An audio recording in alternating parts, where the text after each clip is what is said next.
এখন আমরা গল্প শুনবো। আচ্ছা এদিকে ঘুরো। আচ্ছা তোমরা গল্প শুনবে নাকি? আচ্ছা ঠিক আছে। আচ্ছা আমি আজকে গল্প বলবো। তো আজকে আমাদের গল্পের বিষয় হচ্ছে গরাম ঠাকুর ও মেনকা। আচ্ছা গরাম ঠাকুর আমাদের দেবতা বটে, তারপর মেনকা নামের একটা মেয়ে ছিল। তো যাই হোক গল্পটা বলছি, এদিকে দেখাও। গল্পটা হচ্ছে আমাদের গরাম ঠাকুর ছিল, আমাদের ওই বহালের ওইদিকে গরাম ঠাকুর থাকে।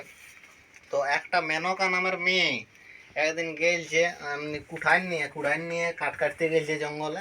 মানে আমাদের ওইদিকে জঙ্গল আছে তো, গরম ঠাকুরের ওই দিকটাতে জঙ্গল আছে ওই দিকটাতে। তো ওই দিকটাতে কাঠ কাটতে গেলছে আর গেলছে অনেক কাঠ টাঠ কাটিয়েছে। তারপরে সন্ধ্যা হয়ে গেছে বুঝলে। আর ও তো একাই, মানে কি বলবো, তোমাদের পাড়ায় পড়লো, তোমাদের একটু বড় মানে 7-এ পড়তো মেয়েটা, এই মেনকা নামের মেয়েটা। হ্যাঁ, তো তোমাদের পাড়ায় তো গেছে, অন্ধকার হয়ে গেছে আর একাই ঘর আসতে লাগছে। হ্যাঁ, তো আজকাল ও মানে বোঝা করেছে যে কাঠটা কাটেছে, তারপরে বোঝা করে আসছে একটু মানে সন্ধ্যা নেমে গেছে। আর আগেটায় দেখা যাচ্ছে বাঘ বসে আছে দুদিকে দুটো। হ্যাঁ, ও তো মানে কি বলবো ঝুড়ির বোঝা ফেলে দিয়েছে।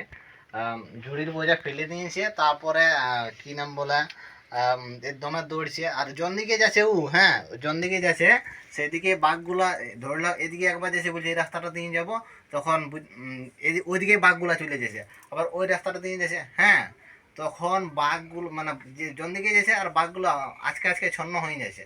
আর দমে কাঁদে কাঁদে ঘুরে বলছে, কিন্তু না, বাঘগুলা নেওয়ার পেছন ছাড়া নাই, বুঝেছো। আর এইরকম ভাবে মেনকা নামের মেয়েটা সন্ধ্যা হয়ে গেছে। তারপরে ও তো দমে কাঁদছে, তো ঘরের লোক খোঁজ করছে। ঘরের লোক খোঁজ করছে। তারপরে ঘরের লোক চলে গেল। তখন যাই এখন বলছে, হ্যাঁ রে তুই নাকি বলছে ঝুড়ি কাটিয়েছিলি?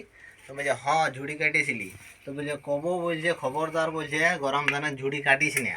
ওইটা বলছে ওই বাঘগুলা দেখা যাচ্ছে না, দুটো বাঘ ছিল, ওই বাঘগুলো বলছে গরম ঠাকুরের বটে। তার জন্য বলছে তুমি ঝুড়ি কাটিয়েছি গরম ঠাকুরের, বুঝলি।